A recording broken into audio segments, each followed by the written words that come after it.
السلام عليكم ورحمة الله وبركاته. ازيكم يا حبايبي؟ عاملين ايه النهاردة؟ ان شاء الله جايبه لكم نوع صبغة تحفة بجد بجد جميلة زي ما انتم شايفين كده. بصوا بسم الله ما شاء الله، شايفين الصورتين اللي على جنب في الغلاف دولت؟ الصورتين دولت طبعا انا جايبه لك. هنا الشعر لما كان ابيض خالص، وهنا بسم الله ما شاء الله الشعر ما شاء الله لما صبغناه معانا. نوع الصبغة ده جميل جدا وما شاء الله بيطر الشعر مش بينشفه، بجد بجد كان تحفة. بص الشعر بتاعنا كان عامل ازاي، كان الشعر كله كان ابيض. وبسم الله ما شاء الله طويل وطبعا تقيل زي ما انتم شايفين كده.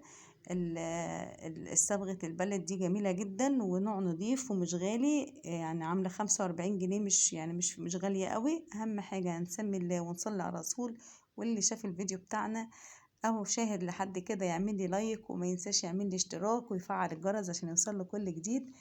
زي ما انتم شايفين كده طبعا الصبغه البلد ديت فيها كذا لون، وكل لون انت حباه موجود. ابيض، اسود، بني، كاستنائي، اشقر، كل الالوان اللي انت عايزاها، النبيتي، كل الالوان اللي انت محتاجاها موجوده في الصبغه البلد بتاعتنا دي.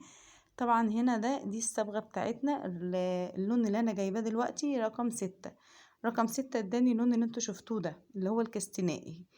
يعني ما كان هو المفروض يكون بني، انا جايباه بني فاتح، لقيته عطاني لون الكستنائي ده، مش عطاني اللي هو البني الفاتح. بس برضو درجة اللون كانت جميلة جدا. هي عشان مبلولة تلاقيها غامقة، اول ما بتنشف بتلاقيها ايه، بقت فاتحة معاكي. طبعا الصبغة البلد بتاعتنا طبعا فيها القلبزات ديت، فيها الاكسجين، وفيها الصبغة، وفيها المثبت او البلسم بتاعنا. وطبعا ديت الورقة ديت اللي هي بتاعت الارشادات او طريقة التحضير بتاعتنا، من قد ايه لقد ايه انت بتقري بقى وتشوفي الطريقة. طبعا الصبغة دي جميلة جدا. يعني حاولي لما تيجي تعملي مثلا، عايزة تعملي الشعر، انا طبعا هنا عشان الشعر عندي يكون كله ابيض فعطاني اللون كله مرة واحدة، وعطاني لون كل واحد. انا طبعا عملتها معاكم قبل كده. طبعا كان في لون فاتح وفي لون غامق. اللون الفاتح لازم بنفتح الشعر وبعد كده نبتدي نشتغل، وبعد كده او اللون الغامق بنحتاج لأي لون عليه، يعني لون الغامق او اللون الغامق وفي شعر ابيض بنحتاج له الالوان الغامقه. عايزه تحطي لون فاتح عليه برضو مش هيعمل يعني هيديك النتيجه، هيضرب لك الفاتح بتاعك او الابيض بتاعك الوان. زي ما انتم شايفين كده انا فضيت طبعا الاكسجين بتاعي. انا كنت فضيت نص الاكسجين وهفضي نص علبه الصبغه. بس لما بصيت في الشعر كله لقيت الشعر ما شاء الله كله ابيض وما شاء الله طويل وتقيل. فاضطريت ان انا افضي الباكت او العلبة كلها بتاعة الاكسجين والانبول بتاع الصبغة.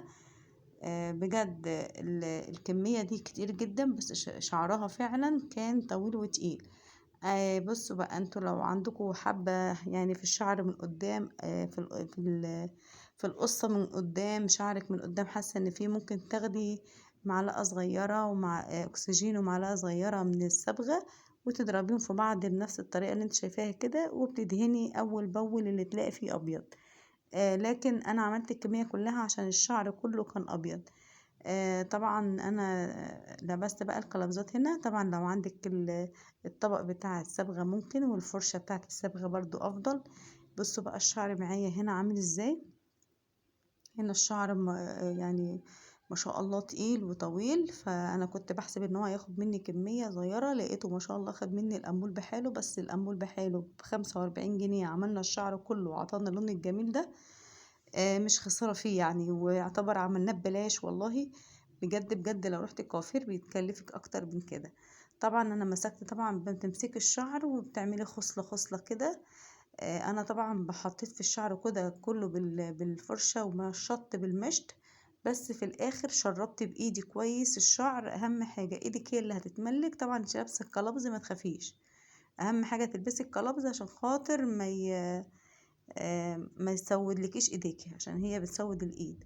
وتشربي الشعر بتاعك كده انت في ايديك الشعر حاسه بيه. بصوا ما شاء الله شربت الشعر كله بالانبول. بص الله اكبر اللهم بارك يعني فيها ويديها صحتها يا رب. شعرها كله شربته لها بالطريقه دي كده. وطبعا هنا هنبتدي بقى نحط بقى عندك بونيه، عندك كيس بقى، كيس او بونيه بنفس الطريقه كده هنلبس هنلبس الشعر كده هنكتم عليه عشان خاطر، وانا عايزة الشعر كله من تحت عند الرقبة من ورا ومن قدام الصغير دوت الابيض. اي شعراية بيضة خديها معاكي. بصوا انا شربت كل الشعر، بسم الله ما شاء الله ضرب معايا على طول. هنحط بقى الكيس بتاعنا ونكتم عليه بعدها بنص ساعة بتسيبيه، يعني من 20 دقيقة ل30 دقيقة، نص ساعة يعني. هتسيبيه كل ما يقعد ما تخافيش عليه. بص ما شاء الله عطاني اللون الجميل ده. ضيع اي شعرايه بيضه موجوده في شعرها بجد، ما خلاش فيها شعرايه بيضه. معايا طبعا هنا البلسم بتاعي او المثبت او الكريم ده بيخلي الشعر طري جدا. بصوا ما شاء الله. طبعا انا معلش انا كنت بصور انا، فعشان كده ما كنتش عرفت اسرح وانا بحط البلسم، فحطيت طبعا البلسم وسرحت، وبعد كده صورت لكم وريتكم بقى الشعر النهائي. بصوا ما شاء الله بجد بجد كان تحفة اهو. انا عايزة اوريكم بس الشعر كله ما عادش فيه شعرايه بيضة.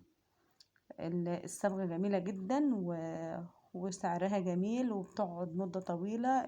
تجيبي بقى الأنبول، انت كده عملت شعرك كله، بتجيبي بقى الأنبول بعد كده وتعملي أول بول من على القورة اللي تلاقيها طلعت، بتعمليها وبتاخدي منها وتشيليها تاني، ما بتعمليش تستخدميش الباكت أو العلبة كلها زي ما انتم شايفين كده. بسم الله ما شاء الله. أهم حاجة لو عجبكم الفيديو ما تنسوش تعملنا لايك وشير للقناة وتفعلوا الجرس عشان يوصلكوا كل جديد. اهم حاجة عايزة اوريكم الكحكة الجميلة الجامدة دي. طبعا احنا شطفنا الشعر هنا من البلسم، بنسيبه برضو زي 20 دقيقة او المثبت على الشعر، وبعد كده بنمسكه بقى نشطفه بمية من تحت الحنفية عادي، مية فترة، ونسرح الشعر ونعمل بقى ايه التسريحة الكحكة الجميلة ديت. انا حبيت اوريكم الكحكة. بصوا ما شاء الله مفيش شعرية بيضة خالص، الشعر كله ما شاء الله عطى اسود او بني او كستنائي. يا رب يعجبكم الفيديو والسلام عليكم.